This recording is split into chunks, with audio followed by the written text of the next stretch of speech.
भाजप नेते प्रवीण दरेकर यांनी केम छो वरळी या बॅनरवरून जोरदार टीका केली आहे।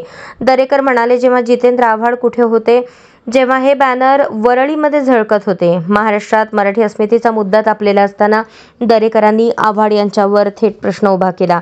ते म्हणाले, मराठीच्या प्रेमाचे दाखले देणारे नेते गरजेनुसार बोलतात आणि प्रत्यक्ष कृतीतून काहीही दिसत नाही।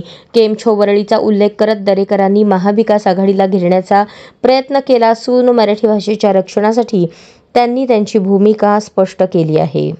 हेच केम छो वरळी हे जेव्हा आदित्य ठाकरे यांनी होर्डिंग्स लावली होती तेव्हा काय डोळ्यावर झापड लावली होती का जितेंद्र आव्हाडनी?